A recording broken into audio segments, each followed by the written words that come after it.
as temporadas, mas que ainda estão sendo respondidas. Aqui o texto também menciona a Bhagavad Gita. Então nós também podemos agora ver ou procurar saber o que a Bhagavad Gita diz da nossa natureza eterna. O que é que a Bhagavad Gita diz de quem nós somos? Então, nesse livro nós vamos encontrar, já no segundo capítulo, que a nossa estrutura externa, como vemos aqui, cada um tem uma única estrutura assim, pessoal, corpórea, é composta por um organismo complexo e que há uma fonte de vida além da fonte de vida detectada pela ciência, e que essa fonte original de vida seria nossa identidade última, que é a alma espiritual. Então, o texto também toca no tema da alma, e mesmo nos ambientes materialistas e não religiosos, se fala às vezes da alma, né? Então a poesia, Camões tem uma poesia famosa, Alma Minha. Então essa alma a que ele se refere não é exatamente o mesmo que eu estou agora me referindo, considerando a Bhagavad Gita, mas é ainda assim a identidade, ainda assim o reservatório da consciência. Então, se nós refletirmos, sendo conduzidos por essa reflexão, por esse texto que acabamos de ler, se nós refletirmos acerca da nossa identidade, podemos fazer uma verdadeira aventura para tentar ter essa experiência de alma, porque a experiência de corpo nós já estamos tendo desde que nascemos, e estamos vendo que há mudanças e que há imposições naturais que às vezes nós não estamos preparados. E agora aqui o texto nos fala também de imposições sociais, padrões estéticos e outros padrões que fazem com que nós possamos não nos sentir tão bem integrados na sociedade, e vamos lutar para obter esse padrão para poder simplesmente ser aceitos na sociedade. Mas se nós somos almas espirituais e essa sociedade é tão mutável, a história já diz isso. Se é tão mutável, por que nós vamos lutar para ser aceitos apenas por nossa condição material, pela aparência que temos, pela cultura que temos? É bem interessante, aqui temos uma estudante de arquitetura, e na arquitetura a gente vê as diferentes fases da arquitetura, na história. As casas também são organizadas, são idealizadas e construídas de acordo com certas tendências da época. Na época colonial, o Brasil colonizado por portugueses, a arquitetura mediana não tinha jardins, as casas tinham um porão e tinha uma escadinha, e a pessoa entrava e tinha um assoalho de madeira, e os quartos ficavam ao longo de um corredor, tinha uma sala na frente e uma cozinha no fundo, e um único banheiro. E às vezes as famílias eram compostas por 10 filhos, até mais, 8 filhos, 10 filhos, e ainda tinha uma tia solteira, e ainda tinha um sobrinho órfão, e dentro da casa. Então as casas coloniais tinham essa arquitetura organizada desse jeito, que era bonita, mas era voltada para o ser humano que vivia dentro dela, viver dentro dela.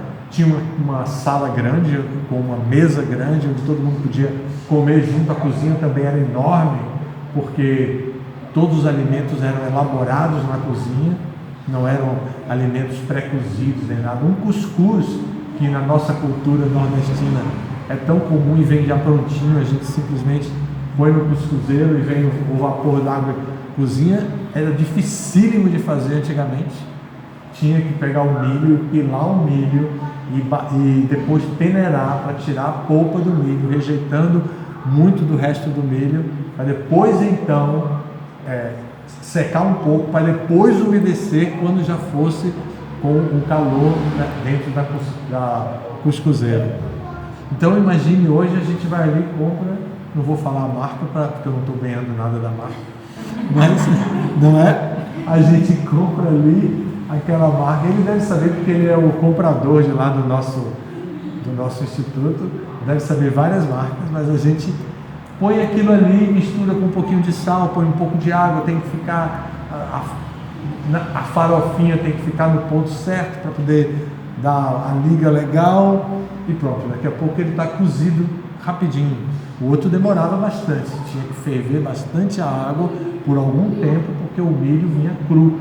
E não era milho transgênico, viu? Naquela época. Agora, além de tudo, ainda é transgênico. Bom, então a arquitetura foi se modificando.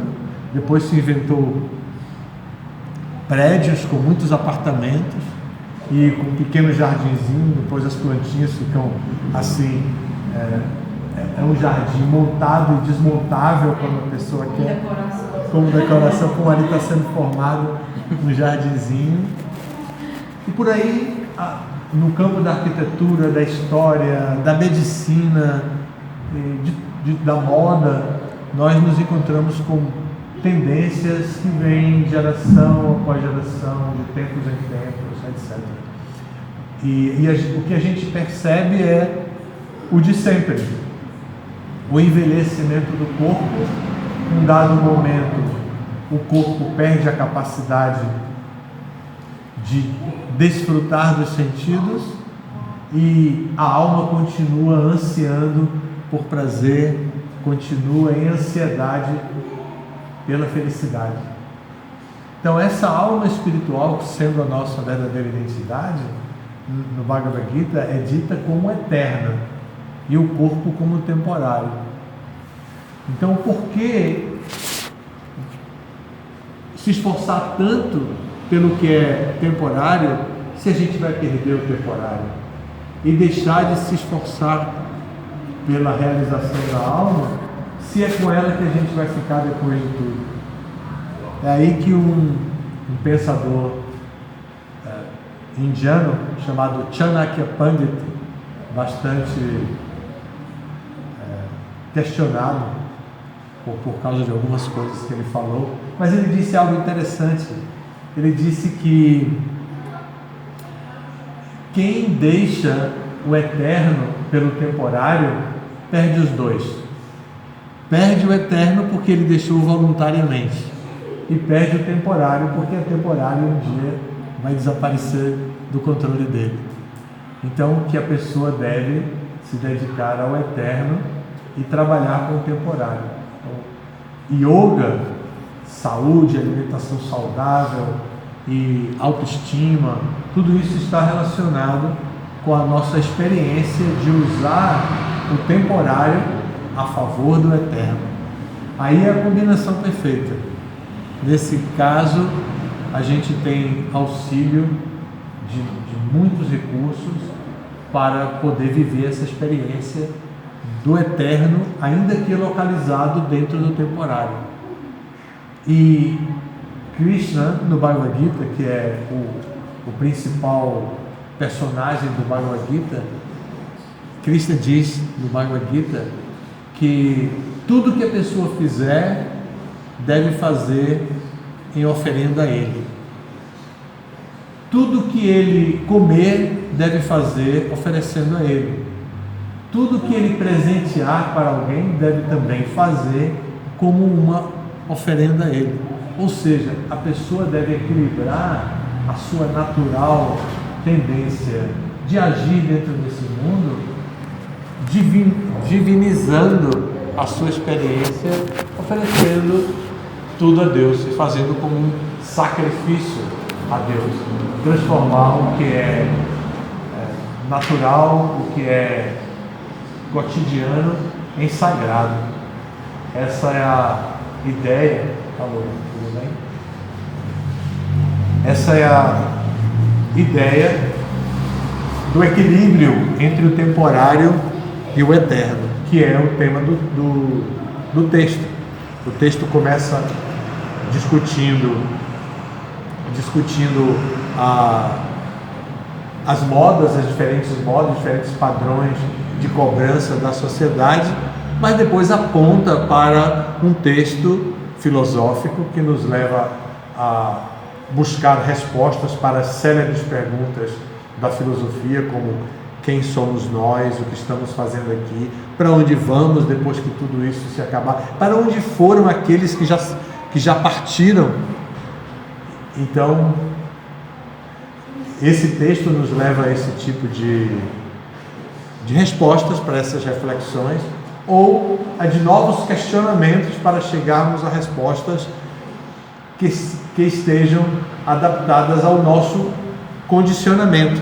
Porque cada um de nós tem um nível de condicionamento que se dá, de acordo com a Bhagavad Gita, que se dá de acordo com a nossa escolha dos modos da natureza material. Que os modos da natureza podem ser bondade, paixão e ignorância. São três que se combinam. Mas para nós escolhermos realmente, nós temos que desenvolver um nível de consciência, um nível de visão crítica do mundo, para poder fazer a escolha certa dos modos. Caso contrário, se nós não escolhermos os modos, eles escolhem a gente. Então eles vêm, eles nos chegam e nos oferecem oportunidades de acordo com a sua especialidade. Então o modo da paixão vem e nos dá oportunidades, o modo da ignorância vem, nos dá oportunidades, o modo da bondade vem e também nos dá oportunidades. Ou eles se combinam e criam um modo que tenha uma certa quantidade de uma menor quantidade de outra. Então predomina um, mas também tem um pouco da outra. Eles se combinam entre si. Então assim, nós não somos tão livres para uma escolha se nós não temos critérios para fazer uma escolha consciente. E aí, o primeiro critério é o conhecimento, e esse texto nos leva a questionar o conhecimento que estamos obtendo através da mídia e da nossa experiência, simplesmente experiência corpórea humana. Mas a experiência transcendental que vem da prática de yoga, de meditação, da leitura de determinados livros que nos alertam para o nosso nível de consciência, ou até mesmo a ciência que está trabalhando agora com a consciência. O tema mais intrigante da ciência no momento é a consciência. Então, a neurociência, estamos repetindo muito isso, mas em diferentes situações, a neurociência está muito voltada para isso agora. E a filosofia está se voltando para a consciência. E a sociologia também está muito preocupada com a consciência social. E a antropologia está estudando como está a consciência do ser humano de hoje. Aí vem uma resposta instantânea assim, egoísta, egocêntrica. E por aí vem diferentes situações, todos voltados para o tema da época, que é a consciência. Então nós também, quando nos reunimos entre amigos como aqui agora, podemos trazer esse tema. E o que é a consciência? Como essa consciência pode ser melhorada, trabalhada dentro de nós? E quais seriam os processos que nos ajudam a melhorar nossa consciência? E o que é que significaria uma consciência de fato melhorada, aprimorada?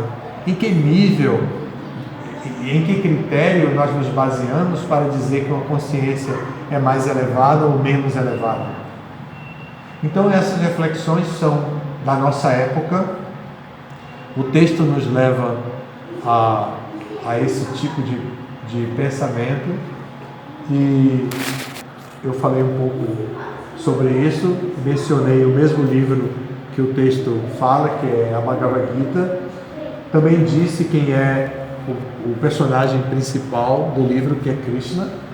E Krishna é uma figura que veio há cerca de 5.000 anos neste planeta e foi revelado como sendo a suprema personalidade de Deus. Teve algumas experiências que demonstraram isso e deixou esse livro como um estímulo para a nossa busca da nossa própria consciência, da nossa própria identidade. O autoconhecimento, também muito já divulgado hoje em dia, aumenta quando nós lemos um livro como a Bhagavad Gita e buscamos conhecer a respeito da nossa identidade, da identidade da pessoa divina e a respeito das leis de ação e reação, a respeito do tempo eterno que marca a nossa realidade, da natureza material, como funciona, e por aí vai. A Bhagavad Gita é um livro muito interessante que pode ser lido inúmeras vezes, e cada vez que for lido pode nos dar uma experiência mais aprimorada a respeito desse conhecimento, que está muito além da experiência sensorial. Tudo bem? Se vocês quiserem discutir agora ou comentar alguma coisa, podemos fazer isso, né? Sim.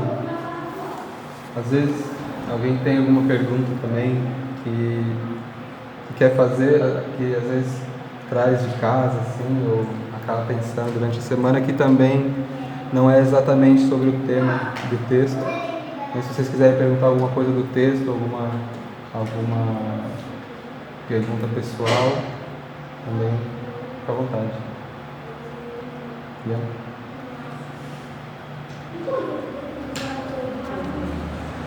Na verdade... De que forma nós podemos ser ajudados, nos ajudar enquanto alma, nesse processo de evolução, vivendo nesse mundo de tanta correria, de tanta problemas sociais, políticos? De que forma a gente pode buscar esse auxílio e centrar a mente, o coração e todos os sentidos, e colocar esses modos da natureza para trabalhar para a transcendência? Muito boa pergunta. Tem muitas ofertas que atualmente que nos levam a experiências muito positivas. E essas experiências positivas podem dar resultados positivos, porém alguns mais abrangentes, outros resultados mais simples, não tão abrangentes, mais primários, digamos assim. Tradicionalmente, na história da civilização, de uns tempos para cá, algo que está muito relacionado com o autoconhecimento é a religião.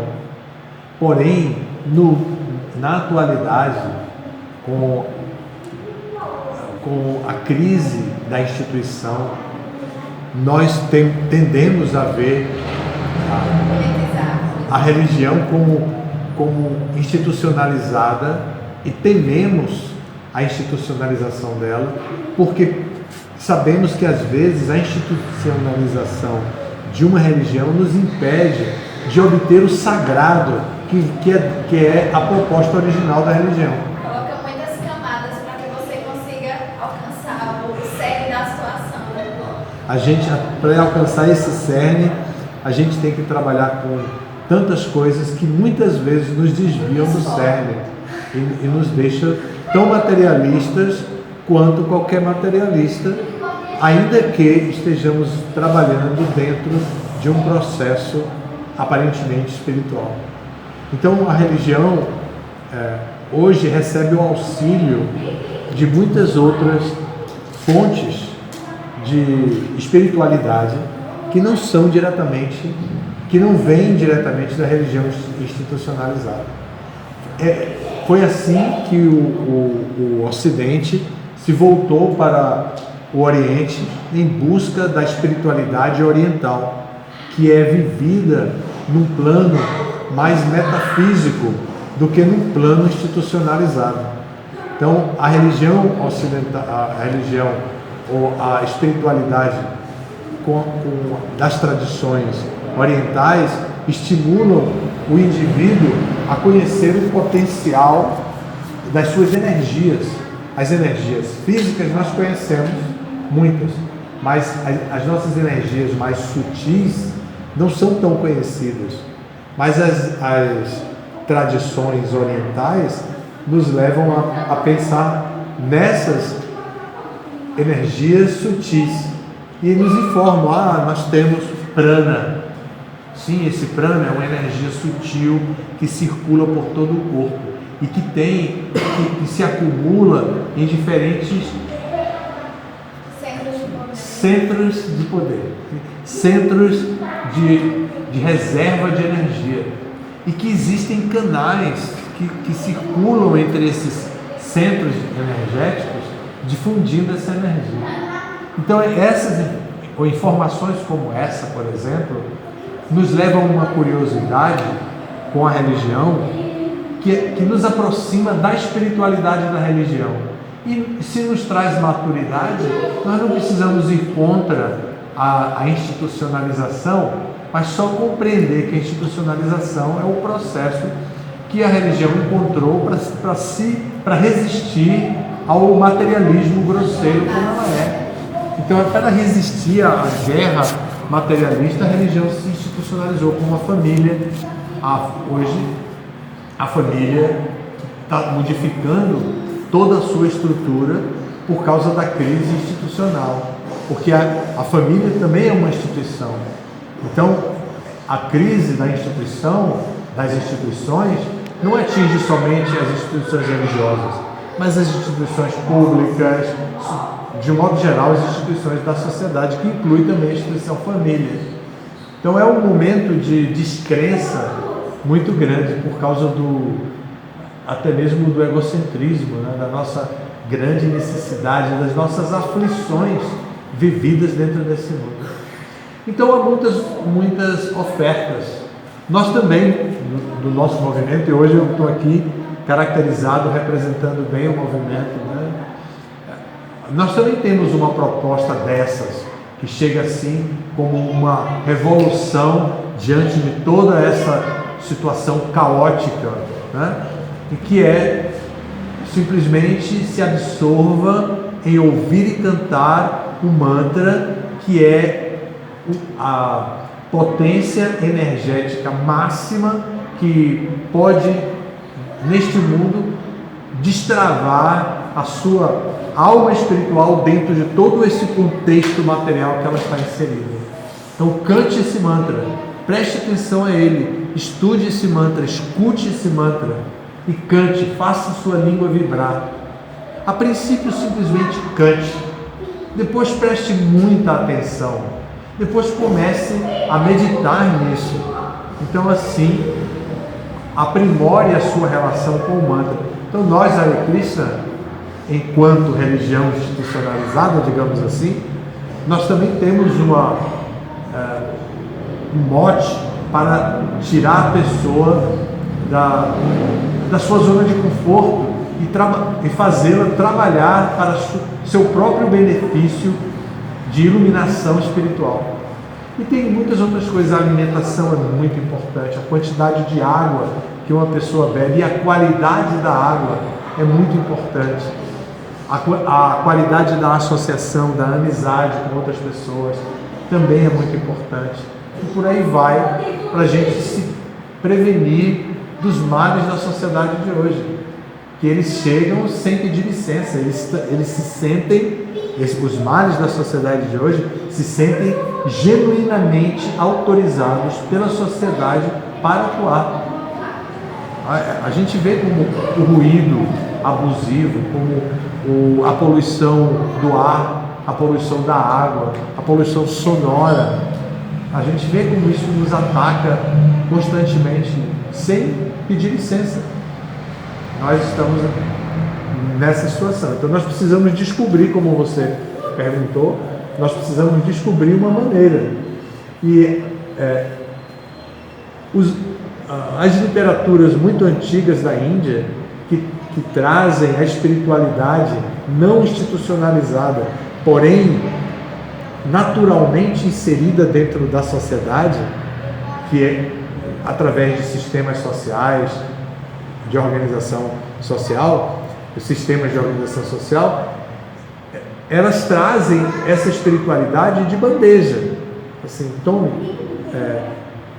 já se vive assim lá, né? Averigue isso, veja a nossa experiência e veja o que você pode fazer. Então, há muitos anos, um autor que escreveu muitos livros de filosofia, escreveu inspirado na espiritualidade máxima e na responsabilidade que ele tinha de transmitir a espiritualidade. Ele teve um insight de que nesta era todos nós estaríamos muito atribulados na correria, como você falou, e que com essa correria não íamos ter memória suficiente para guardar, nem inteligência suficiente para compreender sutilezas da filosofia.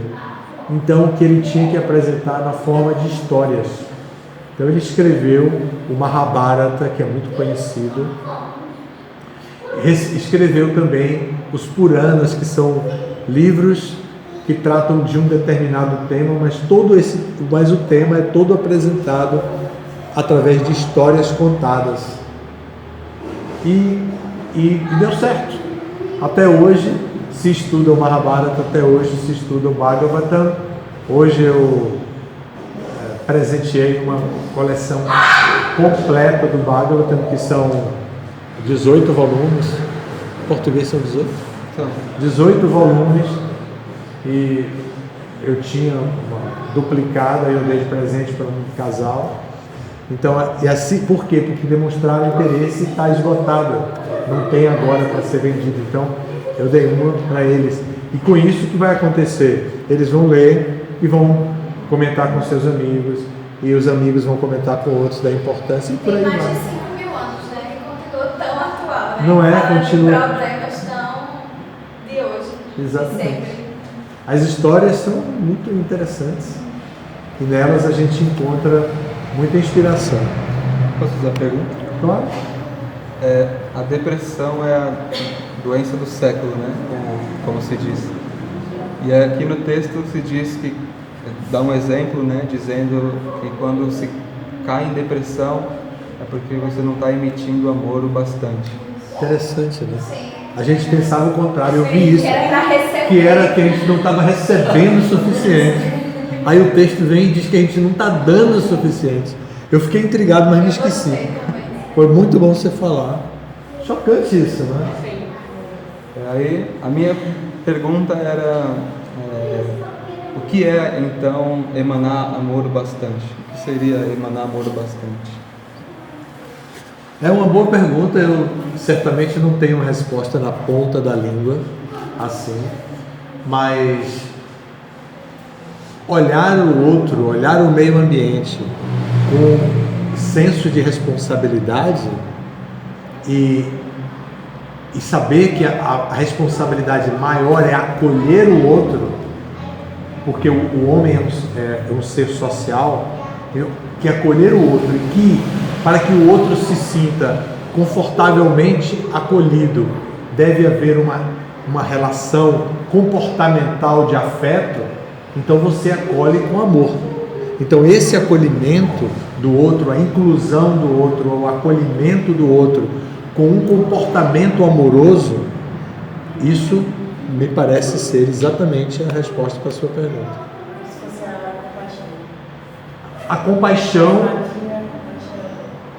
A compaixão no sentido de que o outro é um ser social e eu posso compartilhar com ele a minha experiência social também. Ele é parte do meu meio social. Vou acolhê-lo. Isso é compaixão, sim.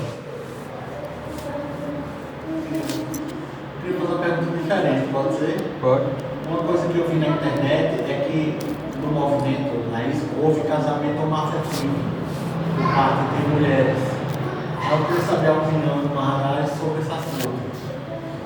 Olha, essa pergunta eu já respondi umas 10.000 vezes em 2 meses. Tem 2 meses que isso aconteceu. Eu não fiz não, isso seria difundido não também. Não? Não. Fui questionado internacionalmente também, que aconteceu no Brasil. Mas não foi exatamente um casamento. Na nossa religião institucionalizada, como instituição, nós temos normas e nós somos uma sociedade iniciática.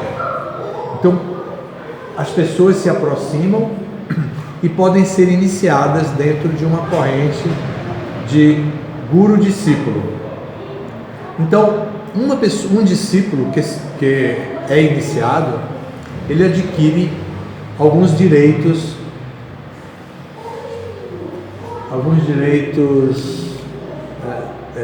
de dar sacramentos, de outorgar sacramentos. Um desses sacramentos é o casamento, o matrimônio, que ele pode outorgar. Então isso, dentro da religião institucionalizada, está ali e ele vai perguntar, então, posso fazer o casamento desse casal? Aí a instituição pergunta, fizeram um curso de noivos, há quanto tempo estão juntos, entendem que não pode haver separação, e outras perguntas. Sim, então a instituição responde isso, digamos, né? A instituição responde isso, o sacerdote vai lá e faz a cerimônia. Mas tem o lado não institucional, em que a sucessão discipular, mestre e discípulo, dá ao discípulo o direito de viver a sua experiência iniciática, não iniciando outros discípulos, mas viver a sua experiência dando compaixão, como falou Renata. Então, o que aconteceu foi exatamente isso. Um devoto iniciado com direito a dar sacramentos assim, resolveu dar uma bênção para 2 moças que estavam fazendo o seu casamento, que já tinham uma união legalmente feita em cartório, já eram casados. Acho que não usa o termo casado para homoafetivo, usa legalmente.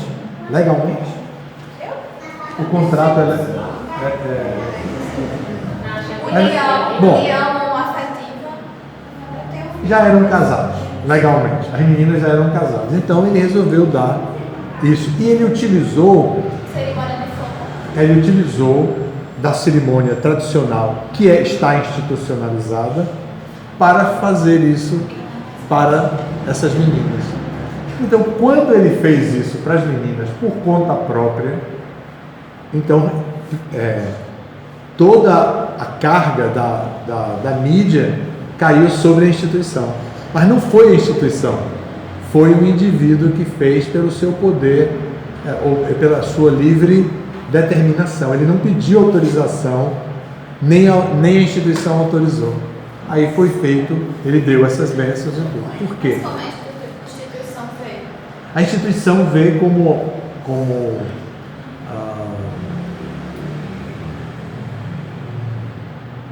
a relação homoafetiva, a instituição vê com bons olhos, digamos assim, mas não tem um processo autorizado de fazer uma cerimônia de matrimônio, pelo menos ainda. No caso não foi, como é Paraná, né? No caso Prabhupada não disse isso, por isso. Prabhupada não fez nenhuma, mas Prabhupada tem várias citações de Prabhupada que favorecem isso. Tem um grupo pesquisando, tem várias citações de Prabhupada, onde Prabhupada não diz claramente, mas também não põe nenhum empecilho, nem desdiz. Então, mas nesse caso específico não foi a instituição que fez, não foi o movimento Hare Krishna, foi um indivíduo do movimento que realizou por conta própria. Ele não foi expulso não, mas levou uma dura danada. O movimento considera errado o casamento homoafetivo? Não, não considero errado, mas não tem ainda isso, não tem isso. Isso é uma coisa nova, como instituição, não tem essa prática ainda. Imagine que a nossa instituição, somente agora, no dia 17 de outubro, autorizou uma mulher a dar iniciação espiritual. Há um processo rolando há muitos anos. Só agora uma mulher pode ser mestra espiritual dentro do nosso movimento. É internacional. A autorização é internacional. Mas no caso ela é de onde? Você devota? Não, ainda não tem ninguém. Ah, entendi. Tem autorização. O contrário do... Para uma passar por esse processo. Digamos que Dayanide queira ser a mestra espiritual. Aí ela vai... Agora tem autorização para Agora isso, pode. né?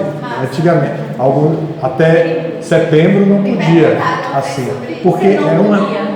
Hã? Porque era mulher. Porque a Bíblia me diga, eu pergunto a você, por que alguns anos atrás a mulher não podia votar? Porque era mulher. É a construção do processo civilizatório. E a nossa instituição passa pela mesma situação. Ela não podia votar, não podia se candidatar. Então, tá na luta danada para poder viver essa experiência, né? Mas tá acordada para isso, né? Agora já pode, então a gente não pode mais criticar o que não fazia antes, porque não fazia antes. Agora a gente entende que já reconheceu e que até se desculpa, a instituição até se desculpa por injustiças, etc. Então, tem evoluído bastante quando a Secretaria das Mulheres, eu vejo que tem se renovado, tem se incluído, tem se olhado mais para a mulher como um ser que não está atrás do homem, não está lá para apoiar o homem, ela está ao lado, à frente, se quiser. Como indivíduo, né? Independente. E esse é um fenômeno que está acontecendo também. Por exemplo, a atenção à violência no lar ficou muito mais rígida ou muito mais legalizada com a Lei Maria da Penha. Antes da Lei Maria da Penha não era exatamente assim, agora ficou. Então a gente está caminhando, como sociedade humana, a gente está caminhando para um processo de conscientização. Volta ao tema do texto, né? Vamos trabalhar a nossa consciência, é o tema agora. Nós estamos voltados para isso. Agora, o que tem de eterno nisso tudo? É que somos almas espirituais e estamos em corpos humanos. Esse corpo humano tem um poder muito especial, que é o poder de transcender aos seus instintos, coisa que os animais não podem fazer. Mas nós, como seres humanos, podemos transcender os nossos instintos e entrar numa plataforma metafísica de experiência com o lúdico, com o material. E os animais não podem fazer isso, eles são limitados ao corpo. Nós não somos limitados ao nosso corpo. Então devemos estar atentos para esse poder que temos e não repetir um comportamento meramente físico que se compara ao comportamento de um animal. Não precisamos repetir isso, precisamos estar atentos para a transcendência que é a nossa capacidade. Sofia, queria perguntar? Sim, eu queria dizer duas coisas. A primeira era lembrar, acho que hoje é o dia do Ayurveda. Hoje? Sim, pero assim, se celebra como o dia de cortar mandarina. Então, queria Meu patrono. Não sei o que, aí não fiquei na dúvida se era ou não, porque também nunca se sabe, mas queria relembrar isso. Interessante. Você já está aqui, eu fiquei tipo, poxa, e ele vem também assim, tudo místico, né, para mim. E a segunda coisa era, assim, eu tenho uma aluna que ela é bem, assim, como se diz, quando não acredita em nada, não sei, não me lembro a palavra, esse tipo, isso. Mas ela igual es bien abierta y escucha, todo, ella de facto también es homosexual. Entonces, ella me preguntó qué yo pensaba y todo eso. Y ahí yo uní las cosas que estábamos hablando. Y cuando yo comencé a hablar con ella sobre alma, yo quería como explicar para ella a existencia, por qué alma existe, la existencia del alma, ayudarla a entender que alma existe. Eso fue muy difícil, porque me dijo, en ese momento cuando yo comencé a querer explicar para ella, yo entendí que era muy toda mi fe que acredita que alma existe, más que ainda no sé si yo tengo suficientes argumentos para explicar que alma existe. Ainda teniendo leído o Bhagavad Gita y con todos los versos que Bhagavad Gita tiene de que alma no muere, que alma no puede ser quemada, que alma. Ainda no sé cómo explicar para esa pessoa por qué alma existe e o que é alma. Não tem mesmo. Por quê? Porque o paradigma que prevalece na nossa cultura é o paradigma científico. E a ciência não identifica a alma. Então, como nós vamos poder mostrar pelo paradigma científico que a alma existe se não tem um trabalho científico que demonstre que a alma existe? Nesse campo, nós temos que questionar o paradigma científico. Então, e dar valor a outro paradigma que não é exatamente o paradigma científico. Esse outro paradigma, o paradigma científico, tem sua epistemologia. E o outro paradigma, o paradigma da transcendência, tem também sua epistemologia. O principal recurso epistemológico, que é o que dá validade a um conhecimento, é Shabda.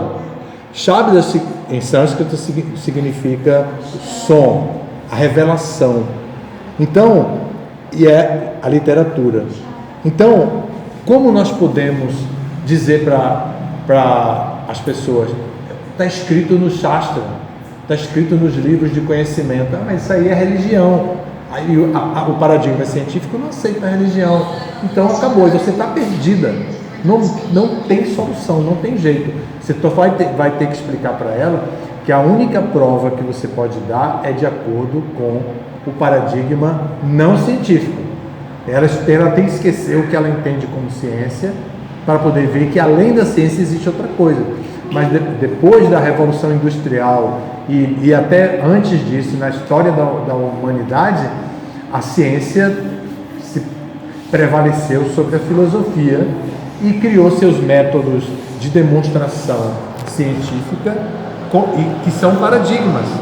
Então, nós não podemos fazer mais nada a não ser desenvolver isso. Por sorte, a física quântica está interessada nas energias e está descobrindo que existe uma fonte energética dentro de nós que não morre quando o corpo morre.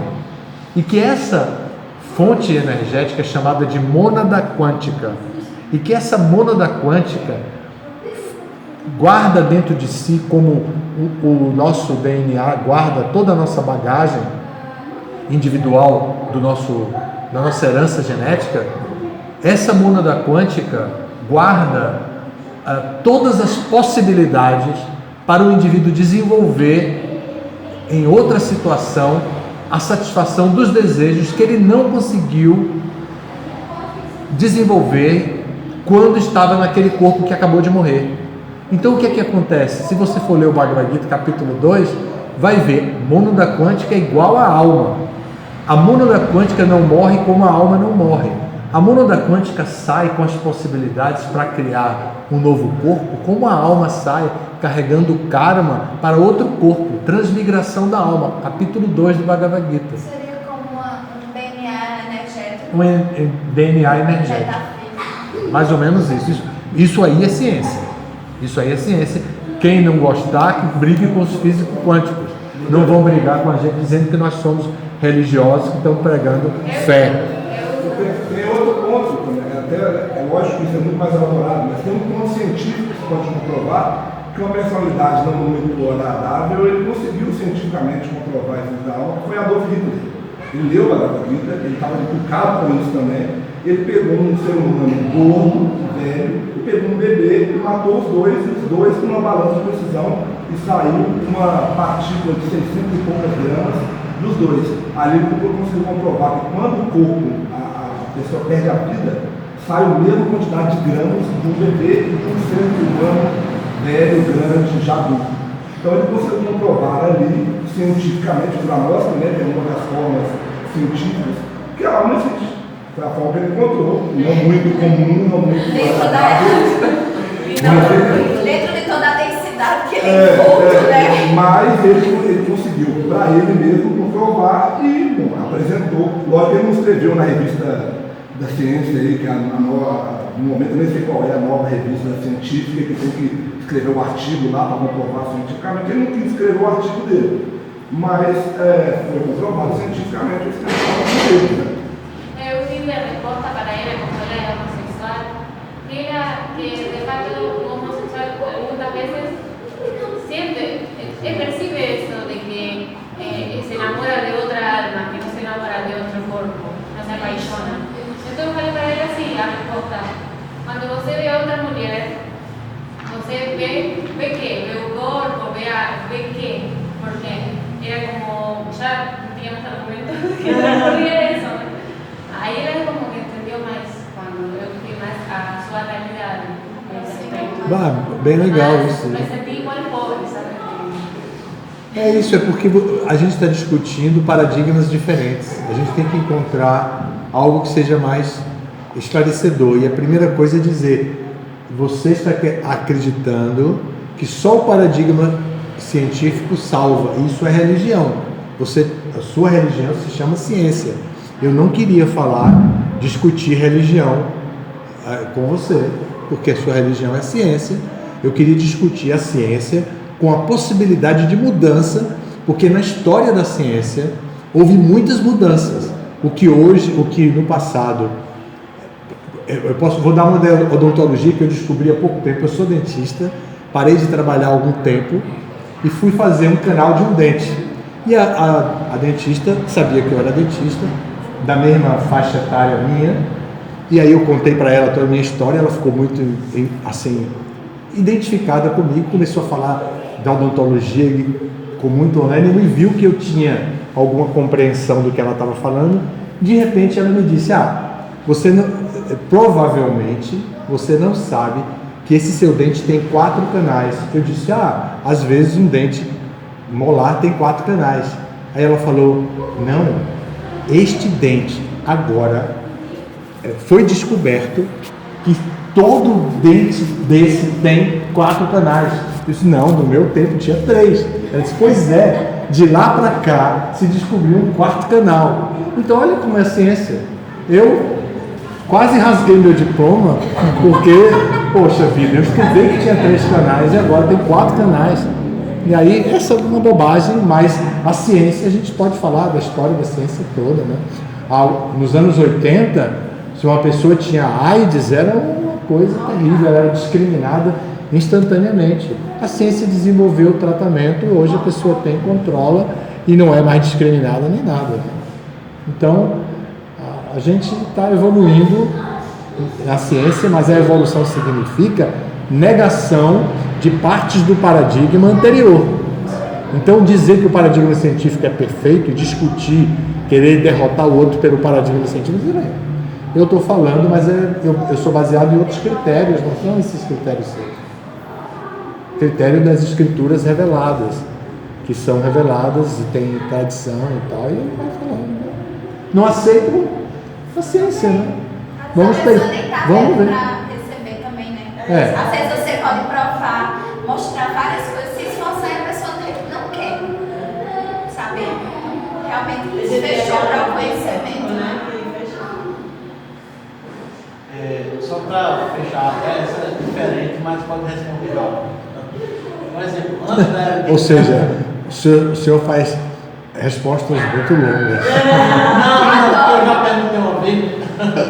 É assim, por exemplo, antes da Era de Carlos, existiam aqueles poderes místicos. exagerados de poderes que o Shiva tinha e outros seres. Então, por que hoje assim não se apresenta algum ser com esse tipo de poder místico? Não se apresenta para gente, mas se apresenta para algumas pessoas. Eles continuam existindo aí e continuam ajudando, continuam apresentando. É uma questão de percepção, de experiência e outras coisas, mas continua existindo. Se você se conectar, você também vai ter essa percepção.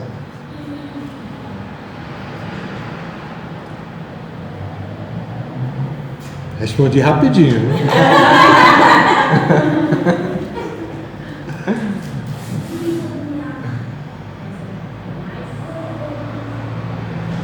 Vitor, você sempre tem muitas perguntas?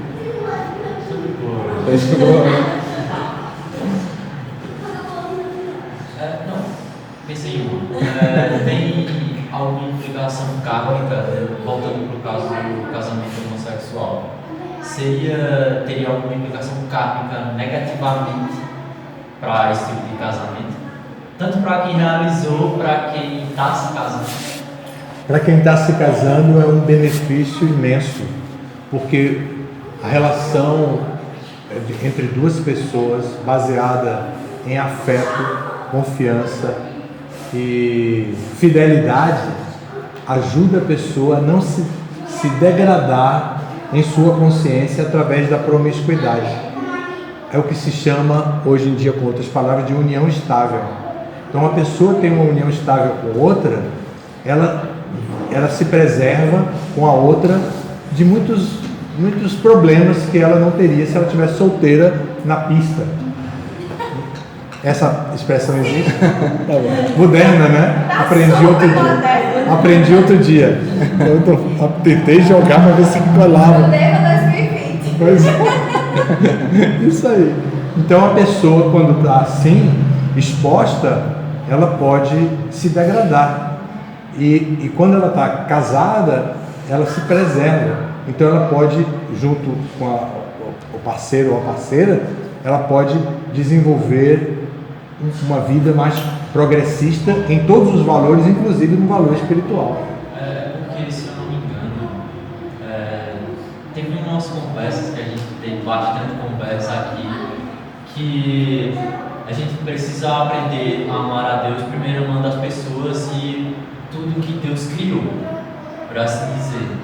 Aí isso me veio na cabeça, se a pessoa está amando a outra, está começando a aprender sobre o que é esse sentimento amando outra, se isso seria algo ruim para o movimento, sabe? Porque para mim a religião era uma coisa que vivia da hipocrisia antes de eu conhecer os raios. Quando eu entrei aqui, eu senti que tudo que girava em torno dessa religião era o amor. E quando ele falou que teve toda essa confusão, entre aspas, eu fiquei meio cabreiro. Caramba, será mesmo que existe todo esse preconceito em cima disso? Porque é tudo amor, na verdade, né? De qualquer forma, próximo. É verdade, é tudo amor, mas eu tentei explicar, por isso que vou justificar porque foi tão longa, eu fui explicar a crise... Eu gosto quando é longo, eu gosto. Eu não atrapalhar, porque eu tenho Eu fui explicar a crise que as instituições estão passando. Isso não é uma invenção minha de agora. A crise das instituições. Então é uma coisa muito séria isso. Até os partidos políticos estão passando por crise, como instituição, estão passando por crises. Crise ética terrível. Os países mesmo, todos, a América com Trump, agora a gente com Bolsonaro, quem aceita ou não aceita, tem que admitir que há uma crise ética violenta. Nós estamos passando isso e já tem décadas, essa crise não é de ontem, essa crise já tem algumas décadas e não conseguem resolver. Justamente que eu penso que essa crise que está acontecendo é justamente pela falta de empatia. Pela tem- falta de ver o amor no outro e tentar amá-lo mesmo assim. Mesmo se ele fosse o pior inimigo, você tentar amar ele de qualquer forma. É verdade. Até ele, né, velho? É verdade É o isso. que eu digo ao povo, ame Bolsonaro, envie muito amor pra ele, porque não adianta odiá-lo. Agora Ele já tá aí. quer fazer é lançar amor pra Vamos ele. enviar amor pra ver se ele vê que seja difícil a gente ter. Trabalhar com paixão com ele também, que também é um homem espiritual. É. Também tem Cristo no coração. Não é fácil, mas é. Não é fácil explicar isso. Então, o Lucas, Vitor, esse assunto é um assunto muito importante que você trouxe.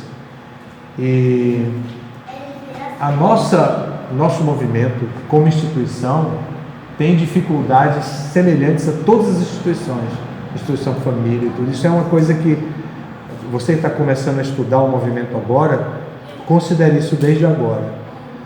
Mas o que valoriza, o que desvaloriza alguém ou alguma instituição não é exatamente o problema que ela enfrenta, é a solução que ela dá. Isso aqui é muito importante. Então, se o nosso movimento, por exemplo, nas suas questões sociais, para ser legalizado, para ser reconhecido, eu sou dos primeiros, né? Cá entre nós eu falava para ele, sou o primeiro, e ele hoje publicou que eu sou o primeiro. Mas se isso for gravado e for lançado, vai ter um monte de gente contrária. Mas, vai ter polêmica. Mas eu estou acompanhando o movimento desde o comecinho. E o que eu posso dizer assim é que as soluções são sempre em função do amor, como você está usando a palavra. Então, nós todos os dias nos reunimos na madrugada e há uma liturgia em que nós meditamos na importância do Mahamantra Hare Krishna e meditamos em o que atrapalha o cantar do Mahamantra Hare Krishna. E aí nós falamos de 10 ofensas que atrapalham o cantar do Mahamantra Hare Krishna. Depois dessas 10 ofensas, na liturgia nós lembramos qual é o nosso sadhya, o nosso objetivo. Nesse objetivo, nós revelamos todos os dias Krishna Prema Bhakti. Amor puro por Krishna. Amor puro por Deus, que é o Senhor do Universo, a totalidade de tudo, e o amor por Ele vai abranger o amor por tudo que existe. Então, o nosso objetivo é esse. Mas, no decorrer da conquista desse objetivo, nós encontramos muitos desafios. E a gente luta assim, para vencer esses desafios. Alguns de nós conseguem vencer, outros são vencidos pelos desafios, e a gente vai continuando. Isso é o mundo onde estamos inseridos. Nós não estamos no mundo espiritual, nós estamos no mundo material. O mundo material é isso que a gente está vendo. Então, mas existe um mundo espiritual, e esse mundo espiritual é a nossa meta. E para chegar lá tem que ter amor puro. Então a gente não tem outra saída a não ser amar. Se está faltando amor, a gente vai ter que aumentar o amor, a gente vai ter que perdoar, a gente vai ter que aprender tudo isso.